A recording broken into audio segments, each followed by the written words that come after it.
बताइए बताइए। हेलो, सत श्री अकाल सीएम साहब। सत श्री अकाल जी।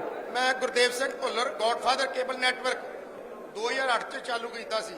ਉਦੋਂ ਅਕਾਲੀਆਂ ਦੀ ਸਰਕਾਰ ਆਈ, ਇਹਨਾਂ ਨੇ ਮੇਰੇ ਨੈਟਵਰਕ ਸਾਰਾ ਖੋਲਿਆ, ਸਾਰੇ ਕੇਬਲ ਦਾ ਇਹਨਾਂ ਨੇ ਮੇਰਾ ਡੈਮੇਜ ਕਰਤਾ। ਮੈਂ ਐਮਐਸਓ ਹੈਗਾ ਆ, ਮੈਂ ਐਮਐਸਓ ਹੈਗਾ। ਸਮਝ ਗਿਆ ਸਰ, ਬੜੀ ਤਕਲੀਫ। ਇਹਨਾਂ ਨੇ ਮੇਰੇ ਤੇ 7 ਪਰਚੇ ਕੀਤੇ। ਅਕਾਲੀ ਸਰਕਾਰ ਸੁਖਬੀਰ ਬਾਦਲ ਨੇ ਕਈ ਵਾਰ ਡਰਾਇਆ ਧਮਕਾਇਆ ਕਿ ਤੇਰਾ ਨੈਟਵਰਕ ਵਿੱਚ ਸਮਾਨ ਚੁੱਕ ਕੇ ਲੈ ਗਏ ਕਈ ਵਾਰ। ਸਰ, ਪੰਜਾਬ ਦੇ ਵਿੱਚ 60-70 ਪਰਚੇ ਕੀਤੇ ਲੋਕਾਂ ਦਾ। ਛੋਟੇ ਛੋਟੇ ਆਪਰੇਟਰ ਸੀ ਜਿੰਨੇ ਸਾਰੇ ਇਹਨਾਂ ਨੇ ਖਤਮ ਕਰਤੇ ਪੰਜਾਬ ਦੇ। ਕਿਸੇ ਦਾ ਪਰਚਾ ਕਰਤਾ, ਕਿਸੇ ਦਾ ਸਮਾਨ ਚੁੱਕ ਕੇ ਲੈ ਗਏ। ਅਸੀਂ ਇਸ ਦੁੱਖ ਨੂੰ ਇਹ ਬਹੁਤ ਲੰਮੀ ਹੈਗੀ ਆ। ਤੁਸੀਂ ਜਲਦੀ ਜੇ ਮੈਂ ਸ਼ਾਰਟ ਤੁਹਾਡੇ ਨਾਲ ਗੱਲ ਕਰੂੰਗਾ। ਅੱਜ ਸੀਐਮ ਸਾਹਿਬ 100 ਰੁਪਏ ਕੇਬਲ ਕਰ ਰਹੇ ਨੇ। ਉਹ ਤੁਹਾਡੇ ਜੋ ਤੁਸੀਂ ਕਹਿ ਰਹੇ ਜੇ, ਹੁਣ ਤੁਸੀਂ ਦਿੱਲੀ ਜਿੰਨਾ ਚਿਰ ਗਏ ਜੇ, ਤੁਸੀਂ ਦਿੱਲੀ 'ਚ 100 ਰੁਪਏ ਕੇਬਲ ਕੀਤੀ ਆ। ਇੱਥੇ ਲੋਕ ਜਿੰਨੇ ਆਪਰੇਟਰ ਆ ਉਹ ਵਿਚਾਰੇ ਕਿਸ ਤਰ੍ਹਾਂ ਪਰੇਸ਼ਾਨ ਹੋਣਗੇ। ਕੋਈ ਇਹ ਜਿਸ ਤਰ੍ਹਾਂ ਚੱਲ ਰਿਹਾ ਬੜਾ ਬੁਰਾ ਹਾਲ ਆ, ਉਹ ਉਤਰਾ ਹੀ ਕਰੀ ਜਾ ਰਿਹਾ ਕਿ ਆਉਣ ਵਾਲੇ ਸਮੇਂ 'ਚ ਕੁਝ ਨਹੀਂ ਹੋਣਾ। उधर हेलो, हाँ जी, नमस्कार सीएम साहब। मैं एक छोटी जी बेनती करना चाहना सर ਤੁਹਾਨੂੰ। ਅਸੀਂ ਅੱਜ ਆਪਣਾ ਮਨ ਬਣਾ ਰਹੇ ਹਾਂ ਕਿ ਆਮ ਆਦਮੀ ਪਾਰਟੀ ਨੂੰ ਵੋਟ ਦਈਏ। ਤੁਸੀਂ ਹਰ ਸਲੋਗਨ ਹਰ ਬੋਰਡ ਤੇ ਲਾ ਰਹੇ ਹੋ ਇੱਕ ਮੌਕਾ ਕੇਜਰੀਵਾਲ ਨੂੰ। ਸਰ, ਪਿਛਲੀ ਵਾਰੀ ਕੈਪਟਨ ਸਾਹਿਬ ਨੇ ਵੀ ਇਸੇ ਤਰ੍ਹਾਂ ਹੀ ਕੀਤਾ ਸੀਗਾ ਤੇ ਕੈਪਟਨ ਸਾਹਿਬ ਨੂੰ 4.5 ਸਾਲ ਬਾਅਦ ਕਾਂਗਰਸ ਨੇ ਪਿੱਛੇ ਕਰਕੇ ਉਹਨਾਂ ਤੇ ਸਾਰੇ ਬਲੇਮ ਲਾਤੇ। ਸਾਨੂੰ ਕੀ ਯਕੀਨ ਹੋਏਗਾ ਕਿ ਕਾਂਗਰਸ ਦੀ ਸਰਕਾਰ ਵਾਂਗ ਅਗਲੀ ਵਾਰ ਵੀ ਅਸੀਂ ਠੱਗੇ ਨਾ ਜਾਈਏ।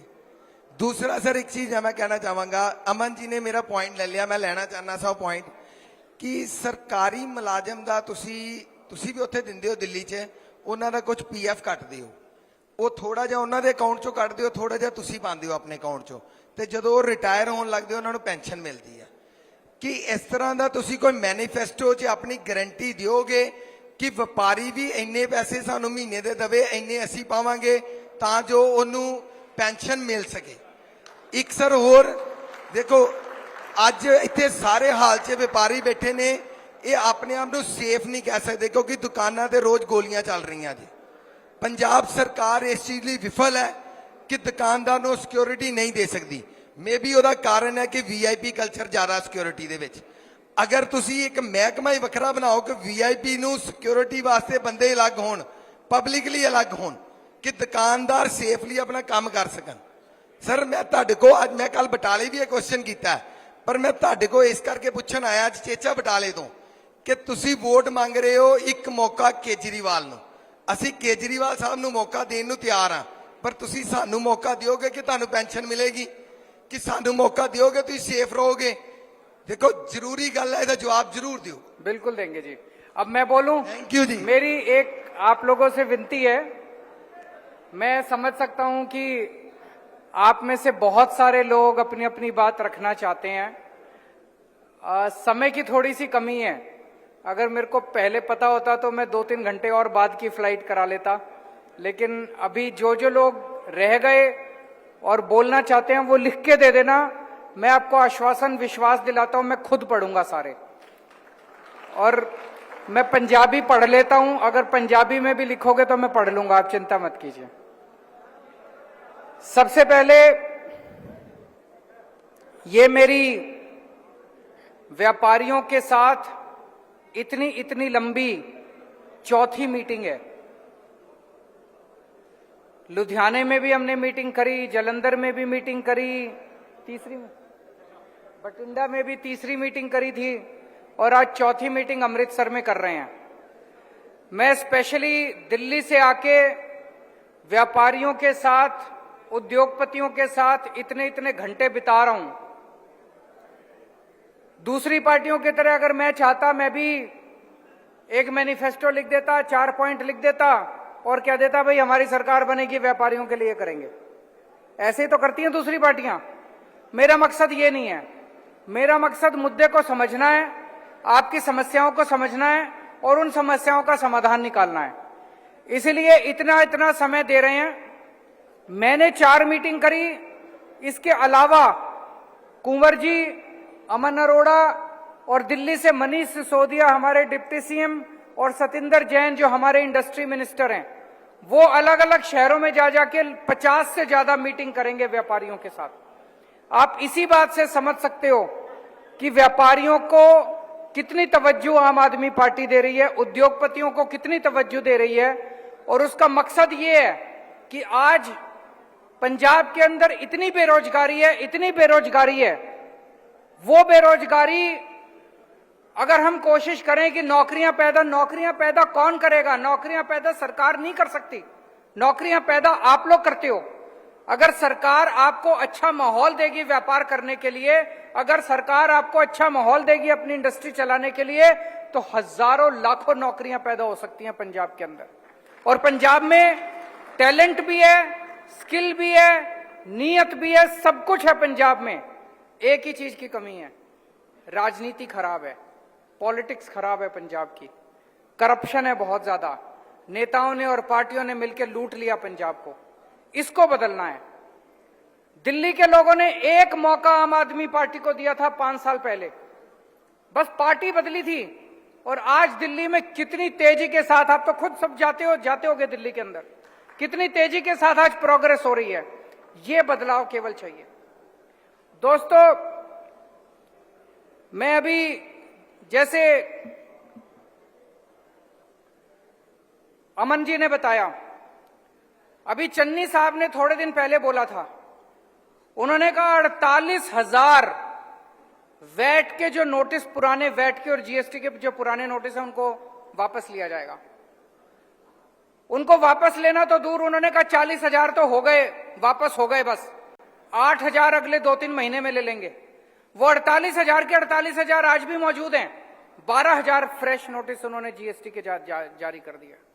इसका मतलब जितने वादे किए जा रहे हैं, पहले कैप्टन साहब ने जितने वादे करे वो झूठे निकले, अब चन्नी साहब जितने वादे कर रहे हैं वो झूठे निकल रहे हैं। मैं जितनी बार दिल्ली से आके जो वादे करके जाता हूं, अगले दिन 48 घंटे बाद, 2-3 दिन के बाद चन्नी साहब वही वादे कर देते हैं। लुधियाने में मैं गया, मैंने व्यापारियों के साथ मीटिंग करी। मीटिंग में मैंने कहा व्यापारियों को कि मैं आप लोगों से चंदा मांगने नहीं आया। हर चुनाव के पहले पार्टियों को व्यापारियों की क्यों याद आती है?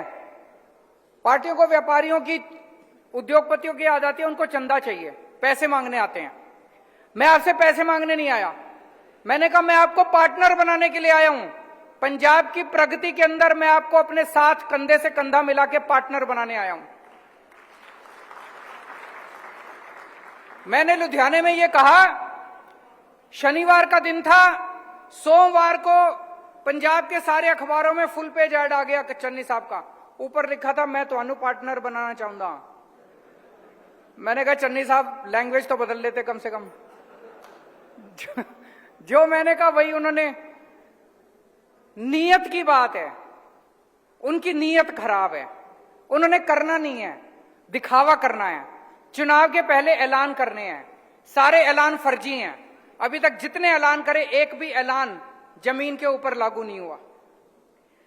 मैं अभी एक एक करके जो आप कह रहे थे लिखता जा रहा था। अमित जी ने कहा यूथ पंजाब छोड़ के जा रहा है।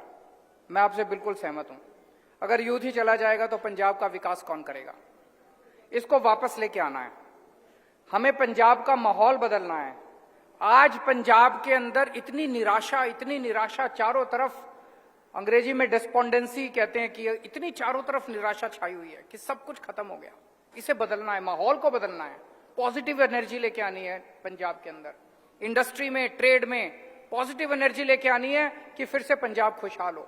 और मैं आज आपको ये आश्वासन दे रहा हूं, मेरा दिल कहता है 5 साल के अंदर, 5 साल के बाद जो चुनाव होगा, मैं आपके बीच में दोबारा आऊंगा। 5 साल के अंदर ये जो हमारे यूथ का बाहर जाने वाला सिलसिला है, ये कनाडा से, यूरोप से जितना यूथ हमारा गया हुआ, इनको सबको एक एक करके वापस लेके आएंगे। पंजाब की प्रगति में इन सब लोगों को हम अपना पार्टनर बनाएंगे।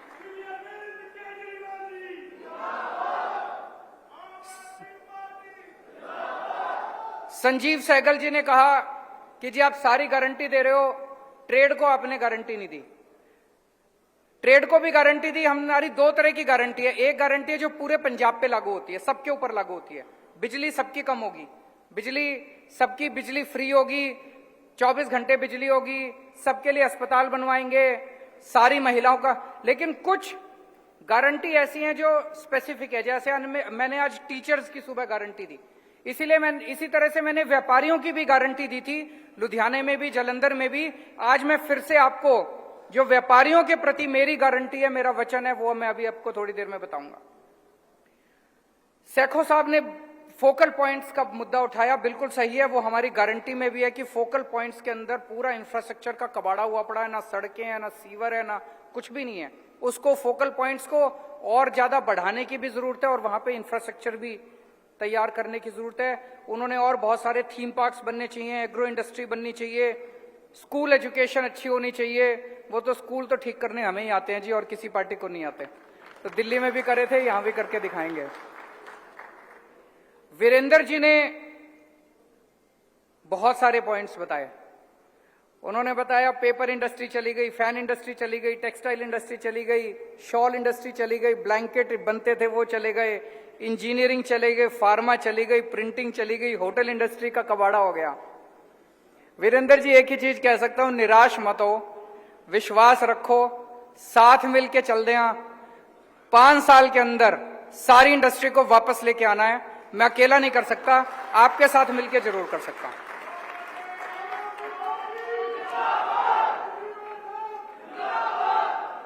एक मंडी के कोई आए थे, सब्जी फल और सब्जी मंडी, उन्होंने कहा रिलोकेट करने की जरूरत है। बिल्कुल करेंगे जी, मिलके करेंगे। अभी आपने कहा वहां पे सब कुछ ठीक नहीं है, इसको रिलोकेट करने की जरूरत है, उसको करेंगे। केबल नेटवर्क, ये तो सारे जानते हैं कि कितना बड़ा माफिया है। जो उन्होंने करा अकालियों ने केबल वालों के साथ, वो बड़ा बुरा करा। सब कुछ छीन लिया सारे केबल वालों का, है कि नहीं है? ये मेरे को कहने की जरूरत नहीं है, सारा पंजाब जानता है कि किस तरह से उन्होंने सारे झूठे पर्चे कर करके डरा डरा के केबल, ये पूरा फिर से डिसेंट्रलाइज करेंगे, आपको आपका केबल वापस दिलाएंगे, आपके सारे पर्चे भी वापस लेंगे। एक जो पेंशन देने वाली बात है ट्रेडर्स को, जो अमन ने भी कही और वहां पे मेरे भाई ने भी कही, देखो मैं जो बोलता हूं वो पक्का बोलता हूं, इस पे मैंने काम नहीं किया अभी तक। मैं इस पे होमवर्क करने दो, मेरे को अपनी सारी कैलकुलेशन करने दो।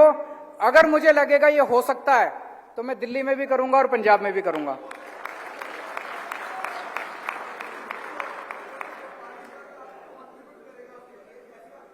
नहीं, मैं सहमत हूं आपसे, इसको थोड़ा सा मैं कैलकुलेशन कर लेता हूं, समझ लेता हूं डिटेल में। अगर मेरी समझ में आ गया और मेरी कैलकुलेशन सही हुई, मैं पंजाब में भी करूंगा, दिल्ली में भी करूंगा।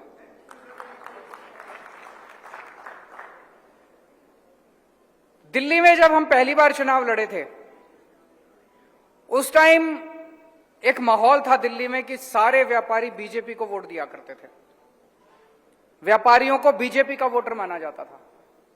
आज 7 साल के बाद, भाई साहब 7 साल के 5 साल के बाद, पिछले चुनाव में दिल्ली के सारे व्यापारियों ने आम आदमी पार्टी को वोट दिया है, सबने अपनी पार्टी बदल ली। 5 साल में हमने दिल्ली के लोगों का दिल जीता है, उनके बच्चों के लिए अच्छे स्कूल बनवाए, उनके बच्चों के परिवार के लिए अच्छे अस्पताल बनवाए। लोगों को लगने लगा कि जो पैसा हम सरकार को दे रहे हैं वो पैसा हमारे ऊपर खर्च हो रहा है। अब सब लोगों की शिकायत है, इतना टैक्स देते हैं, हमें क्या मिलता है इतना। बिल्कुल सही बोल रहे हो। हर व्यापारी, हर इंडस्ट्रियलिस्ट ठगा महसूस करता है। वो देखता है कि मैं इतना टैक्स दे रहा हूं और ये सब चोरी कर लेते हैं, ये सब चोरी कर लेते हैं, मैं तो लुट गया, मेरे को क्या मिला। हर आदमी ये महसूस करता है। दिल्ली के अंदर भाई साहब, जब हमारी सरकार बनी पहले साल में 2015 में हमारा 24,000 करोड़ का टैक्स था। आज दिल्ली के अंदर 70,000 करोड़ का टैक्स है हमारा, 70,000 करोड़, 3 गुना कर दिया टैक्स, 3 गुना टैक्स कर दिया। अमन अरोड़ा भी बता रहे थे कि पंजाब में तो कम हो गया, दिल्ली के अंदर टैक्स 3 गुना। कैसे किया? हमने रेड मारनी बंद कर दी, इंस्पेक्टर को अपने दफ्तर में बिठा दिया, इंस्पेक्टर राज बंद कर दिया। व्यापारियों ने खुद ब खुद टैक्स देना चालू कर दिया।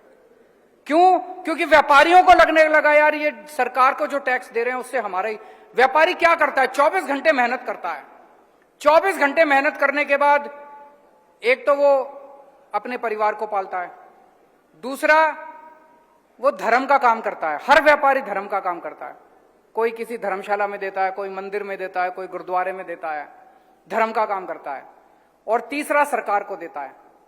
जब दिल्ली के लोगों को मैं व्यापारियों के बीच में गया, मैंने कहा देखो तुम जब धर्म के काम में पैसे देते हो, एक स्कूल बनवा दिया आधा, कुछ बच्चे, वो सारा पैसा अब धर्म का पैसा सरकार में देना चालू कर दो। जितना काम तुम धर्म के अपने पैसे से करते हो उससे 10 गुना काम में सरकार में पैसा दोगे, मैं करा दूंगा। दिल्ली के लोगों ने खुद ब खुद टैक्स देना चालू कर दिया। ये कमाल है, ये छोटी चीज नहीं है, बहुत बड़ी बात है कि लोगों ने खुद ब खुद 24,000 करोड़ से 70,000 करोड़ टैक्स हो गया। तो लोगों ने हमें वोट भी देने चालू कर दिए और लोगों ने टैक्स भी देना चालू कर दिया। बड़ी बात है। तो आज मैं आपके लिए ये 7 गारंटी दे रहा हूं। अगर कोई कुछ रह जाए तो मैं बाद में आपसे मिलके समझ लूंगा। एक तो ये, हमारी सरकार बनने के बाद देखो जी, हमें व्यापार करना नहीं आता, हमें इंडस्ट्री भी नहीं चलानी आती। और अभी तो मैंने 10-15 लोगों की बात सुनी है। अगर सबकी बात सुनने लग जाएं तो हर नई प्रॉब्लम है। तो हम एक सरकार में एक कमीशन बनाएंगे। उस कमीशन को चलाने वाले और निर्णय लेने वाले सारे व्यापारी और इंडस्ट्रियलिस्ट होंगे। उसमें कोई अफसर नहीं होगा, उसमें कोई नेता नहीं होगा। निर्णय सारे आप लोगे, डिसीजन सारे आप लोगे। आपकी ट्रेड बॉडी है, आपकी इंडस्ट्री एसोसिएशन है, उसके नुमाइंदे, हर इंडस्ट्री के नुमाइंदे उसमें रखेंगे। जो निर्णय आप लोगे वो एडवाइस नहीं माना जाएगा, वो ऑर्डर माना जाएगा। सरकार वो निर्णय सारे लागू करेगी। मंजूर है? होना चाहिए। इससे सारी समस्याएं सॉल्व हो जाएंगी। एक आध समस्या नहीं, फिर जितनी आपकी समस्याएं उस कमीशन में ले आओ। कमीशन में आप निर्णय लो, उस कमीशन का सेक्रेटरी जो है वो उसको लागू करेगा। ठीक है? दूसरी चीज, रेड राज बंद होगा। जो अभी इतने सारे व्यापारियों ने कहा जी डर खत्म होना चाहिए, डर को खत्म करेंगे। व्यापारी निडर होके खुशी के साथ अपना व्यापार करेगा। रेड राज बंद होगा, हफ्ता सिस्टम बंद होगा, गुंडा टैक्स बंद होगा, इंस्पेक्टर राज बंद होगा। ये जितने इन्होंने धंधे बना रखे हैं, सिस्टम बना रखे हैं, दिल्ली में करके दिखाया है। अब पंजाब के अंदर भी ये सिस्टम लागू करके दिखाएंगे। वैट के कई हजार करोड़ के रिफंड पेंडिंग पड़े हुए हैं। सरकार बनने के 6 महीने के अंदर आपके सारे रिफंड हम वापस कर देंगे, आपके सारे वैट के रिफंड दे देंगे। बिजली की पावर कट लगती है, दिल्ली में भी बहुत लगा करती थी। जिस साल 2015 में हमारी सरकार बनी, 2014 की गर्मियों में 8-8 घंटे के पावर कट लगते थे दिल्ली में। मेरे को 2.5-3 साल लगे, एक एक गली में खड़े होके मैंने केबल बदलवाई, ट्रांसफार्मर बदलवाए। आज दिल्ली में 24 घंटे बिजली आती है, कोई पावर कट नहीं लगता। पंजाब में भी बिजली की कमी नहीं है, मैंने सारा स्टडी कर लिया, बिजली की कमी नहीं है। पंजाब के अंदर भी इंफ्रास्ट्रक्चर खराब है, इसको ठीक करेंगे। तो मैं ये नहीं कह रहा सरकार आज बनेगी और कल से 24 घंटे बिजली बन जाएगी। 2.5-3 साल लगेंगे सरकार बनने के, लेकिन 24 घंटे बिजली आपको जरूर दे देंगे अगले 5 साल के टेन्योर के अंदर। अभी दिल्ली में हमने एक नया सिस्टम चालू किया है, दिल्ली बाजार। दिल्ली में जितनी दुकानें हैं, चाहे छोटी दुकान हो, खोमचे वाले की दुकान हो, सब कुछ हम एक पोर्टल के ऊपर, वेबसाइट के ऊपर लेके आ रहे हैं। आपका माल पूरी दुनिया देखेगी। दिल्ली के लाजपत नगर में, करोल बाग में, चांदनी चौक में कोई छोटी सी दुकान है, वो भी पोर्टल के ऊपर होगी। तो आपका माल लोकल कॉलोनी वाला भी खरीद सकता है ऑनलाइन, अमेरिका में बैठा हुआ आदमी भी खरीद सकता है, लंदन में बैठा हुआ आदमी भी खरीद सकता है। मान लो आपको कोई माल है, छोटा सा पीस है, वो लंदन वाले को पसंद आ गया, वो आपको से कहता है 1000 पीस मेरे भेज दो। आपकी तो कैपेसिटी नहीं थी लंदन तक अपना माल पहुंचाने की, लेकिन अब इस पोर्टल के जरिए आप अपना माल पूरी दुनिया में बेच सकते हो। तो ये दिल्ली बाजार जैसा बना रहे हैं, पंजाब बाजार भी, पंजाब बाजार का एक पोर्टल बनाएंगे। पंजाब का हर व्यापारी और हर इंडस्ट्रियलिस्ट अपना माल पूरी दुनिया के अंदर दिखा सकेगा। छठा पॉइंट, लॉ एंड ऑर्डर। व्यापारियों के लिए अलग से हम सिक्योरिटी का इंतजाम करेंगे। बिना सिक्योरिटी के कोई व्यापारी काम नहीं कर सकता, बिना सिक्योरिटी के कोई इंडस्ट्री काम नहीं कर सकती। ट्रेड और इंडस्ट्री के लिए सबसे अहमियत जरूरत है शांति व्यवस्था की। तो व्यापारियों के लिए अलग से हम सिक्योरिटी की व्यवस्था करेंगे। और 7वां और आखिरी पॉइंट है फोकल पॉइंट्स का। फोकल पॉइंट्स और बढ़ाए जाएंगे और जो एग्जिस्टिंग फोकल पॉइंट्स हैं उनमें इंफ्रास्ट्रक्चर का, सड़क, पानी, सीवर वगैरह की व्यवस्था की जाएगी। मैं बस ये कहना चाहता हूं, मेरी समझ में ये चुनाव नहीं है, ये चुनाव एक क्रांति है। ये चुनाव पंजाब बदल सकता है, ये चुनाव पंजाब की दिशा बदल सकता है। मेरी आप सब लोगों से, पंजाब के सब लोगों से, सारे व्यापारियों से, सारे किसानों से, मजदूरों से, उद्योगपतियों, सबसे, टीचरों से, सबसे गुजारिश है, सारे इस क्रांति में शामिल हो जाओ। मैं ये नहीं कह रहा आम आदमी पार्टी में शामिल हो जाओ, सारे जने इस क्रांति में शामिल हो जाओ। एक बार सारे जने मिलके झाड़ू पे वोट दे दो और अगले 5 साल के अंदर अगर मैं काम ना करूं तो अगली बार वोट मत देना।